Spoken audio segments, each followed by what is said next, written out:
Do you think the quality of your customer service is important for your hospitality property, your hotel, resort, inn, or bed and breakfast?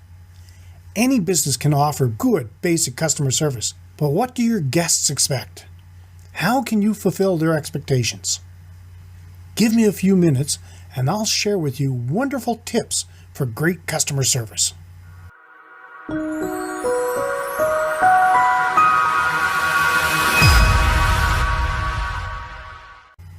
Welcome to another edition of Hospitality Property School.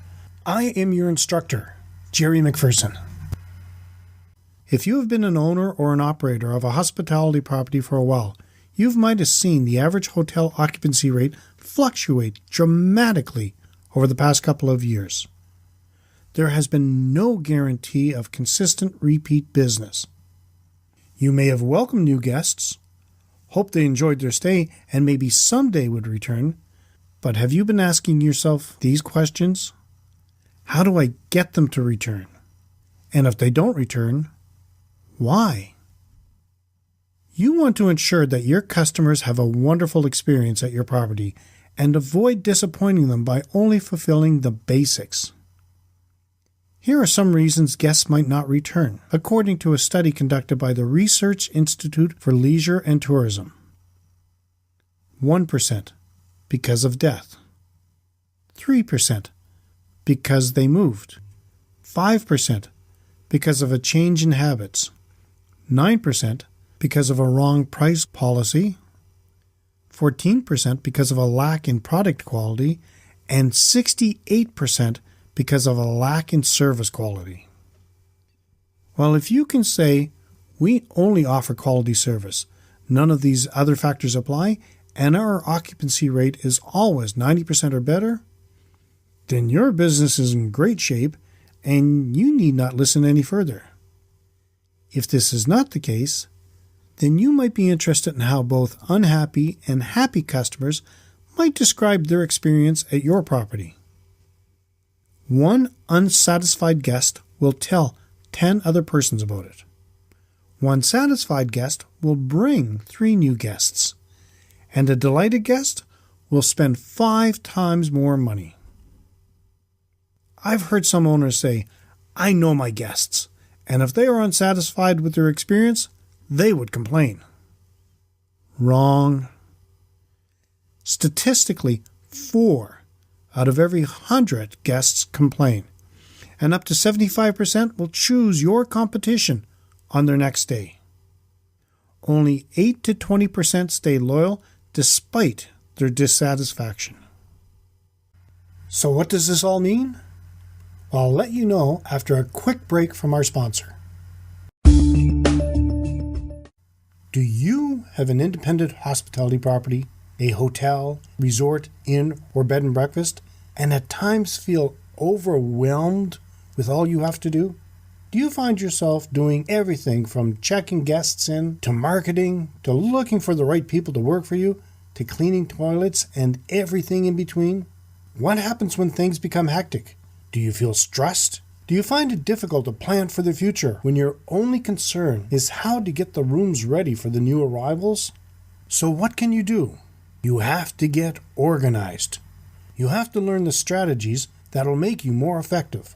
Wouldn't it be great to learn the techniques the big brand hospitality properties use and to work like you have a full organizational structure supporting you? If the answer is yes, your next question might be, how do I do this? Well, if you can make the time and have the extra funds, many universities and colleges offer hospitality training programs. Or you can learn from those who've gone through all your problems and see how they have streamlined their business. You can do this by becoming a member of the Hospitality Property School Group. The benefits of this group include helping your hospitality property to gain a clear vision, help set up your organizational structure, help set up your brand, help your social media strategy, help create an atmosphere to hire the right employees, help grow your business. The Hospitality Property School Group is designed to share knowledge, tips, and techniques to like-minded hospitality property owners and managers who might not have the benefit of having an entire organization to support them. If you are looking for ways to streamline your business, learn how to set up an organizational strategy, to hire and keep the right employees, and to increase your bookings and profit, then visit keystonehospitalitydevelopment.com/membership-site and explore the Hospitality Property Group for an entire week for only $1. We guarantee you'll find tips and techniques that you can begin using right away to help start improving your bookings and profit. But don't just take my word for it. Explore yourself for an entire week for only $1. That's keystonehospitalitydevelopment.com/membership-site. You've got nothing to lose and everything to gain. Before the break, I was giving you guest statistics and asked, what does this all mean? Well, simply, unsatisfied guests do not complain. They just do not come back. But not all is lost. About 85% of unsatisfied guests whose complaints were handled appropriately will remain as loyal guests. There are many factors you can control by ensuring you are consistent with your chain of service. What does chain of service mean? You are totally focused on the care of your customer from the first contact until they arrive back to their home. You need to have step-by-step guidelines and scripts for each aspect of your guest interaction and ensure your employees know them. For example, taking reservations. These are guidelines for your reservation staff. Have a standardized script for all phone reservations and follow the same procedure every call. Have a list of the required information you need as well as a section for special requests. Eliminate any distractions or disturbing noises at the reservation desks, for example, radio or a TV. Answer the phone no later than on the 4th ring. Avoid long waiting. Do not keep a client on hold longer than 1 minute. Otherwise, get a number and promise to call them back. Greet each guest with the hotel's name, your name, and a salutation like, "How can I help you?" or a typical regional greeting. Have a pad of paper and a pen to write down the guest's name and use it as often as possible. This creates a personal atmosphere and the guests a feeling of being paid attention to. Be clear and enunciate. Your employees should convey friendliness and reliability while on the phone. Smile because the guest can hear you smiling. It's okay to have a stimulus such as a happy face or a humorous picture hanging by the phone. It may sound a little corny, but it works. To avoid mistakes, ask for the spelling of important facts, for example, names, reservation data, or account details, and then repeat them to confirm. Offer extras when applicable, such as restaurant reservations or shuttle service. Please, thank you, and with pleasure are phrases which can never be used too often. Clearly verbalize the payment practices. Things you can do after the call. If necessary, complete your notes immediately while the conversation is still fresh. Send booking confirmation, brochures, etc. within 24 hours. Prepare to realize your guests' wishes. And begin a file on each guest. Have your registration employees sign the checklist once it is completed. This is for both the guest's benefit and for the success of your company. If a reservation is taken online, ensure all the instructions are easy to find, and this means clear and easy enough for a young child to understand, and I'm serious about this. Make sure your website is easy to navigate, and have a FAQ page or a frequently asked questions page or a reliable contact resource. When you receive reservations by mail, answer all the questions as well as the most commonly asked questions by other guests. Respond quickly. And be proactive and include significant, relative, and appealing material with every return post. To find out more about customer service training, check out our training tutorials. Visit keystonehospitalitydevelopment.com and click Tutorials in the menu bar. Is this making sense? Let me know with a yes or no in the comments below. Now, I would like to go into a little more detail about customer service for when your guests arrive, during their stay, and when they depart. First impressions are crucial. So when your guests arrive for check-in, the parking area and entrance are well lit. Have special services for arrival during bad weather, such as umbrellas. When greeting, use the guest's name. Offer an uncomplicated, fast check-in.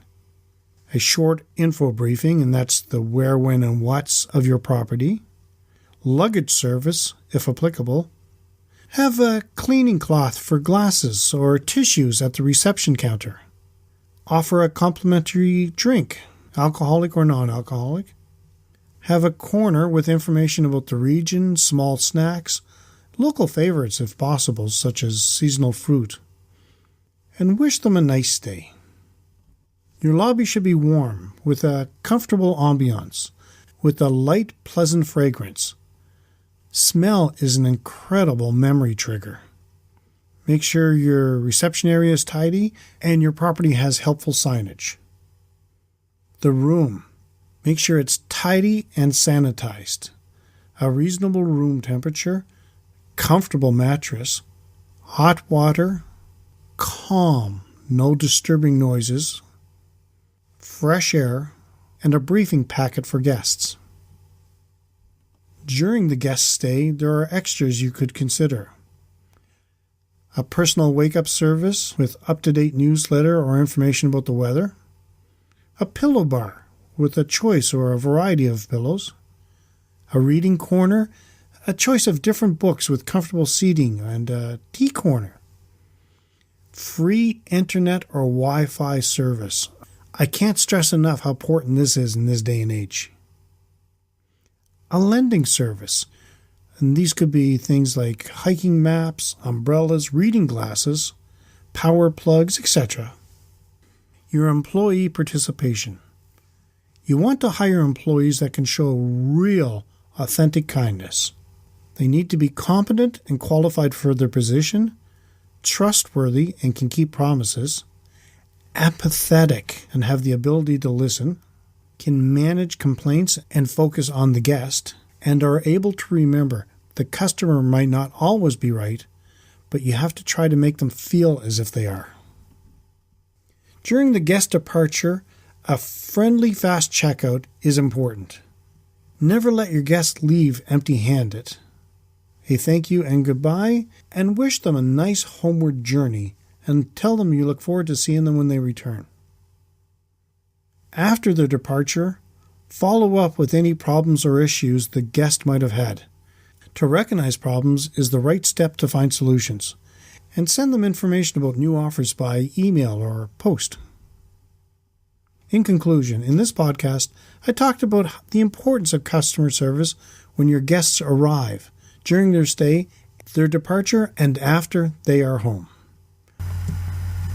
Have you heard about our 6-day challenge? If you're interested in learning more tips or techniques for operating a hospitality property, I highly recommend you join, and it's 100% free. In this series, we'll cover determining what type of owner or manager you are, how to set up an organizational structure, secrets to great customer service, how to market effectively, how to benefit from social media, and how to make your guests want to return. It's important as a hospitality property owner or manager that you never stop learning. So, sign up below. Now, if you like this video, let me know your thoughts in the comment section below. And if you know someone who might benefit from the video, please feel free to share it. You can support this free podcast by leaving us a review and giving us a 5-star rating on Apple Podcasts or wherever you happen to be listening to it. Every review helps more people find the podcast. Make sure to hit that like button. I appreciate the feedback. And don't forget to subscribe and hit the little bell to be notified when I upload a new video. Thank you so much for your interest, and let's continue to work together to put heads in your beds. Until next time, have a fun day. We will see you next time, right here in Hospitality Property School.